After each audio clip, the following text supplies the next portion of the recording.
Chers amis fidèles du Padre Pio, bonjour, mon nom est Jean Goyard et vous assistez au programme sur les pas du Padre Pio.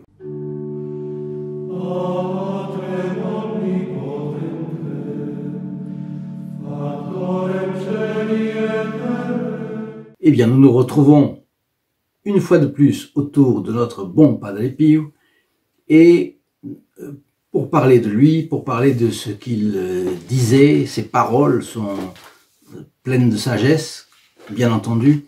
Et aujourd'hui, nous allons faire aussi une série de commentaires sur les commentaires que vous nous avez laissés avec des questions.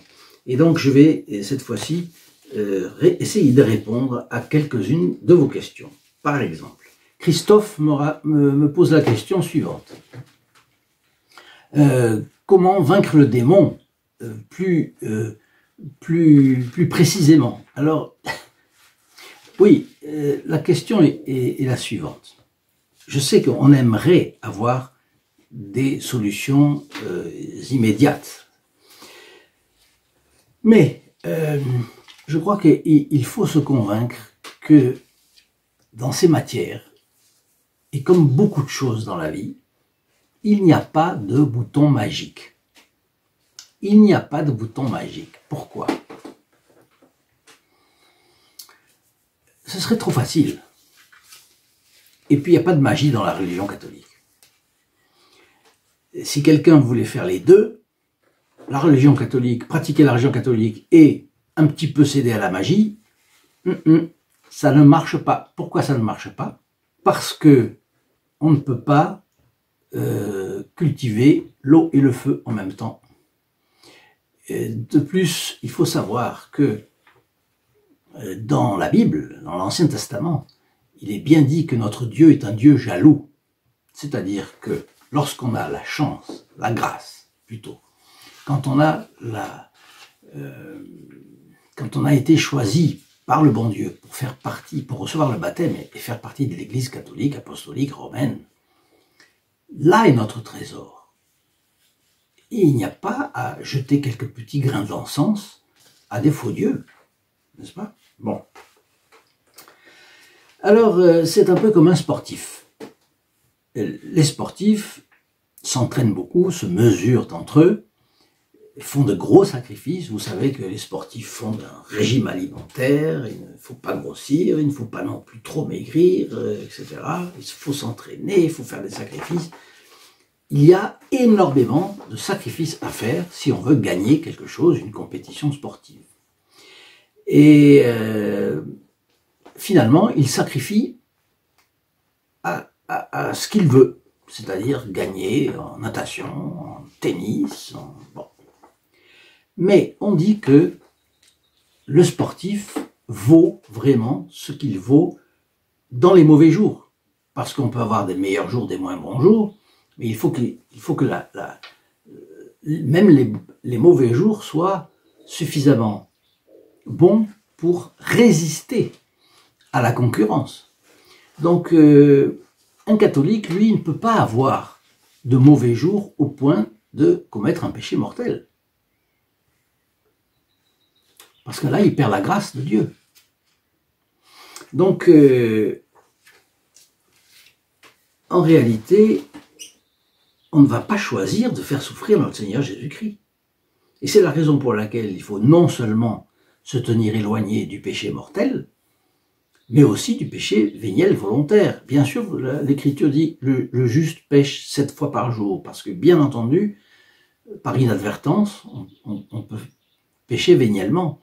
Mais choisir délibérément le péché véniel va nous amener à un relativisme qui va nous conduire au péché mortel. C'est forcé, ça. Donc, voilà. Il faut savoir que nous ne pouvons pas être comme le sportif qui s'entraînerait de temps en temps, serait bon, puis le jour de la compétition, ça casse. Non, ça ne va pas, ça ne peut pas aller. Donc il n'y a pas de bouton magique et le Padre Pio nous a donné, je vous l'ai transmis hier, avant-hier, et il a donné ses conseils, n'est-ce pas, la dévotion à la Sainte Vierge, une dévotion filiale à la Sainte Vierge. Et il a donné, bien entendu, la messe, la communion et avant la confession. Ça, ce sont des moyens pour faire fuir le démon de manière absolument phénoménale. Troisièmement, il y a, comme vous vous en rappelez, la prière vigilante et la vigilance, veillez et priez afin de ne pas rentrer en tentation. Notre Seigneur Jésus-Christ nous disait cela au moment où il allait être livré, peu de temps avant. Donc ce sont des moyens qui sont simples, que l'Église catholique nous recommande. Il suffit de prendre cela à bras-le-corps et de l'appliquer. Et puis, il y a, je vous l'ai dit, la dévotion à la croix, à laquelle on ne pense pas beaucoup, mais nous avons le devoir de penser beaucoup à la croix. Les mystères douloureux, d'ailleurs, ont la position centrale, n'est-ce pas? Mais la croix, ça a été le moyen par lequel notre Seigneur Jésus-Christ nous a sauvés. Donc il nous faut nous émerveiller avec tous les mystères, mais la passion a une place centrale, qu'on a un peu oubliée depuis peut-être une quarantaine d'années, ou une cinquantaine d'années, mais je crois qu'il faut la remettre à sa place. D'ailleurs, la vie du Padre Pio, c'est bien cela. On peut parler de passion du Padre Pio. Et c'est la raison pour laquelle le livre que nous allons publier bientôt, je vous en ai parlé il y a 2 jours, s'appelle « La vie, la passion et la glorification du Padre Pio ». Donc, pensons bien à cela. Alors, quelqu'un me dit, Philippe, pourquoi Dieu permet-il la tentation? La vie serait si simple sans elle. Et c'est un gros problème. Il y a plusieurs qui m'ont posé cette question, en fait. Bon, il est clair que Dieu aurait pu faire la création d'une autre manière. Parce que Dieu étant omniscient, tout-puissant, il pourrait faire une infinité de mondes différents de celui qui a été fait. Si Dieu a fait cette création-là, et rappelez-vous que dans la Genèse, il dit qu'il vit que l'ensemble était bon, non, tous les jours c'était bon, mais l'ensemble était excellent. Donc, Dieu a fait la création de la manière la plus parfaite qu'il soit. Hélas, le démon s'est rebellé, s'est révolté, a fait la révolution. Et la révolution du démon a entraîné un chamboulement colossal dans le ciel, puisque il y a eu une lutte, une explosion comme jamais il n'y en a eu dans l'histoire aussi forte après.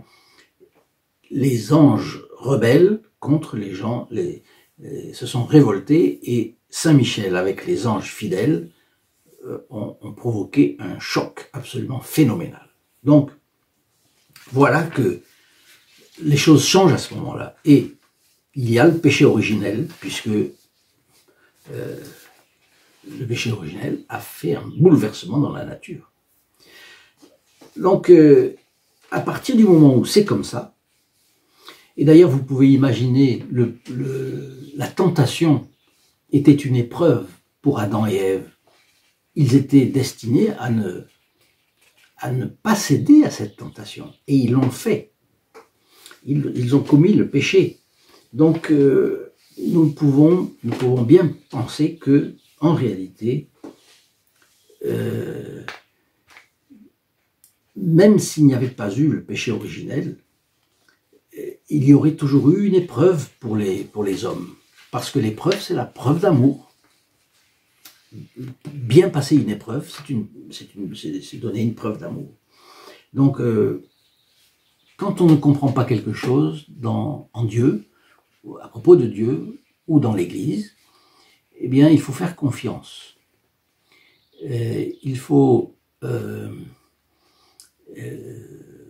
accumuler des éléments d'information, il faut réfléchir. Un jour, on trouvera la réponse. Et la réponse sera merveilleuse. Tout est comme ça dans l'Église catholique. Donc, je crois que c'est vraiment l'attitude catholique et nous avons bien à la suivre. Saint Thomas, pour épuiser le sujet, saint Thomas d'Aquin a une réponse. Et elle est excellente, évidemment. C'est quoi? C'est de dire que le nombre et la qualité des saints qui ont terminé leur vie en passant les épreuves comme il fallait, c'est-à-dire qui ont pratiqué les vertus à un degré héroïque, eh bien, tous ces saints, martyrs, tous, confesseurs, vierges, rendent plus gloire à Dieu que si Dieu avait créé des gens sans la tentation. Créer des gens sans la tentation, tout aurait été facile, ce n'était pas très glorieux pour le bon Dieu. Donc, il ne faut pas se rebeller contre cela. Nous devons prouver à Dieu notre amour. Les difficultés de la vie sont là pour cela. Prenons-les avec résignation. Prenons les tentations sont des épreuves. Prenons-les aussi avec courage et force, puisque nous avons toutes les choses, tous les moyens nécessaires pour être victorieux, et surtout avec confiance que l'homme, avec la grâce, sera victorieux. Je vais terminer avec quelques phrases du Padre Pio, justement. Il disait, voyez, la chose suivante. Dieu est fidèle. Il ne permettra pas que nous soyons tentés plus que ce que nous pouvons supporter. Voilà. Nous savons qu'il y aura des tentations. Elles peuvent être même très fortes, mais nous, avec la grâce de la Sainte Vierge et du Padre Pio, on arrivera. Le Padre Pio disait à ses filles spirituelles, les tentations sont le feu qui purifie. Et effectivement, quand on dit, vous savez, on parle de l'épreuve du feu dans une forge. On parle de l'épreuve du feu à la guerre. J'ai rencontré un jour un légionnaire qui m'a dit dire qu'on n'a pas peur, c'est pas vrai. La première fois qu'on est en face du feu adverse et qu'on voit des camarades qui tombent à côté de soi, eh bien, on a peur. Et on a peur. Et ce légionnaire a été très honnête avec moi. Il m'a raconté la chose suivante. Il m'a dit, j'ai fui. Je rampais en sens contraire de l'ennemi. Et tout d'un coup, j'ai heurté quelque chose. J'ai levé les yeux et c'était 2 bottes.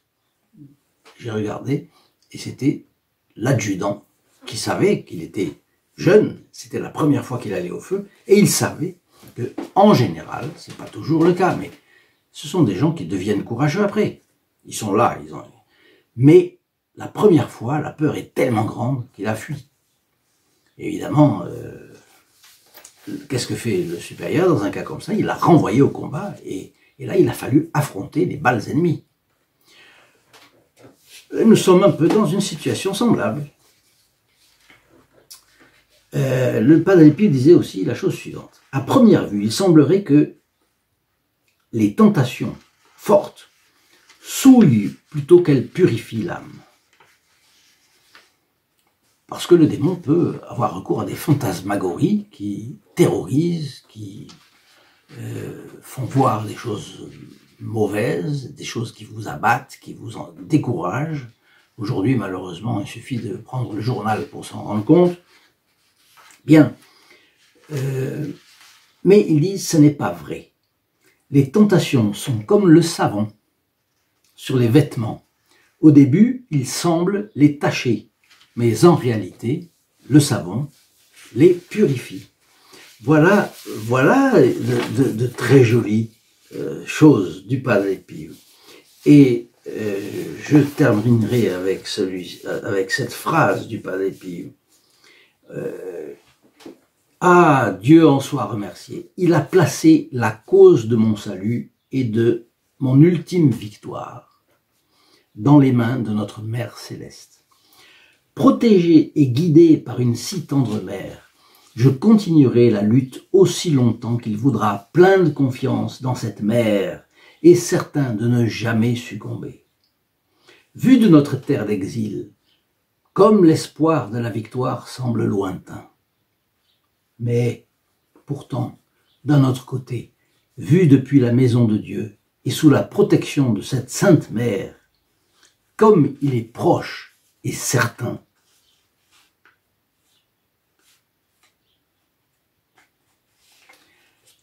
La Vierge Marie confère à ses enfants la force et le courage de combattre le bon combat. Et bien entendu, vous savez, le Padre Pio, dans la prière et dans sa dévotion à la Sainte Vierge, le chapelet, le rosaire, avait une place, évidemment, de choix. Vous savez qu'il disait, je ne me prive jamais de le dire, il disait, voilà, mon chapelet, c'est ma mitraillette, c'est mon arme. Et il paraît qu'à la fin de sa vie, il allait mourir, c'était quelques jours avant sa mort, il a demandé à un frère, passez-moi mon arme. On a été un peu interloqué, qu'est-ce que c'est que cette arme?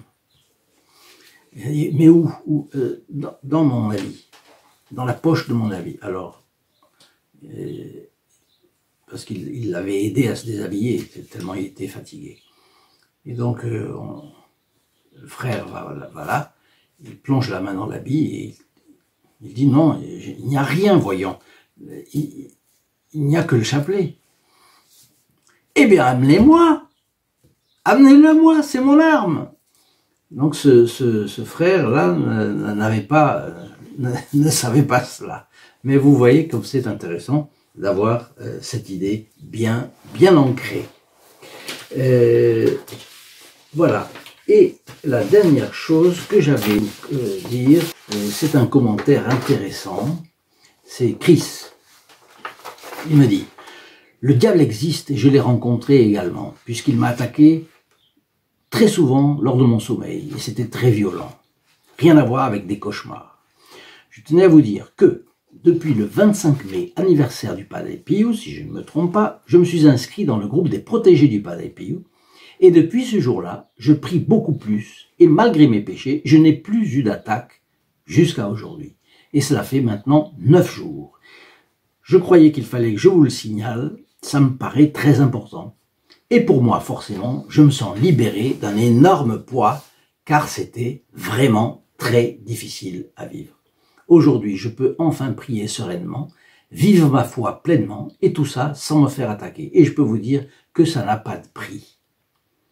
Grand merci à vous, au Padre Pio, à la Sainte Vierge, à tous les saints, les anges, et gloire à Dieu qui est véritablement un Dieu d'amour et de miséricorde, Père, Fils et Saint-Esprit. Eh bien, Christ, je suis très content de cela. Si la chaîne sur les pas du Padre Pio peut faire du bien, peut-être un instrument faible, un instrument modeste, c'est sûr, mais si elle a pu être, rien qu'avec vous, un bon instrument, que Dieu en soit remercié, et surtout le Padre Pio, qui, c'est pas pour rien, qui protège, c'est protéger. Alors, je vous souhaite évidemment la bénédiction du Padre Pio. Je remercie Christ de son témoignage très touchant. Et je vous souhaite vraiment que la Sainte Vierge continue à vous protéger, puisqu'elle le fait si grandement. Je vous dis donc à demain. Je vous souhaite en attendant une très bonne journée. Au revoir. In nome del Padre, del Figliolo e dello Spirito Santo, e così sia.